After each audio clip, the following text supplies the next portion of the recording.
أعوذ بالله من الشيطان الرجيم.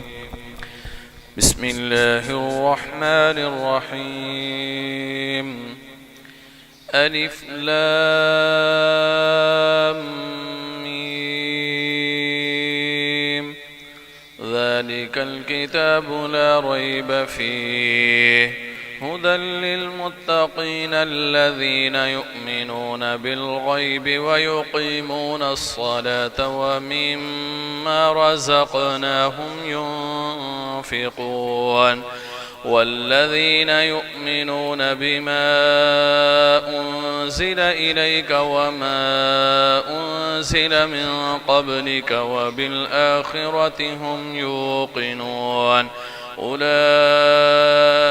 على هدى من ربهم وأولئك هم المفلحون. إن الذين كفروا سواء عليهم أأنذرتهم أم لم تنذرهم لا يؤمنون. ختم الله على قلوبهم وعلى سمعهم وعلى أبصارهم غشاوة ولهم عذاب عظيم. ومن الناس من يقول آمنا بالله وباليوم الآخر وما هم بمؤمنين يخادعون الله والذين آمنوا وما يخدعون إلا أنفسهم وما يشعرون.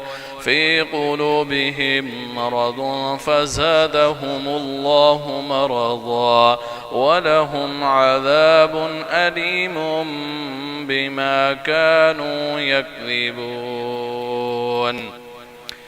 وإذا قيل لهم لا تفسدوا في الأرض قالوا إنما نحن مصلحون ألا إنهم هم المفسدون ولكن لا يشعرون.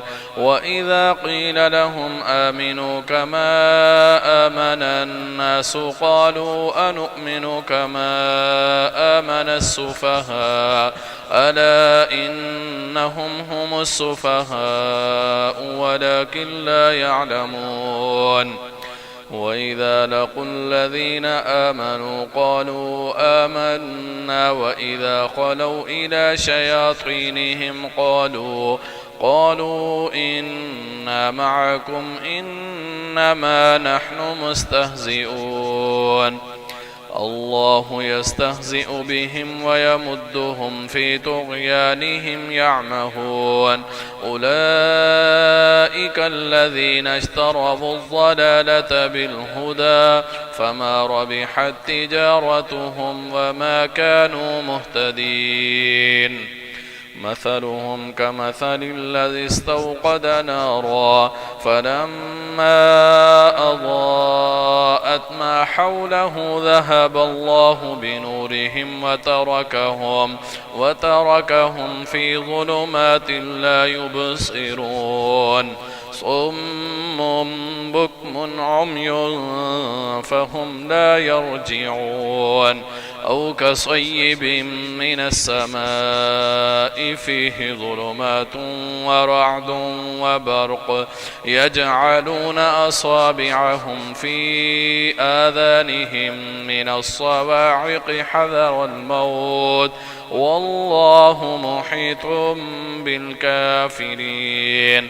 يكاد البرق يخطف أبصارهم كلما أضاء لهم مشوا فيه وإذا أظلم عليهم قاموا ولو شاء الله لذهب بسمعهم وأبصارهم إن الله على كل شيء قدير.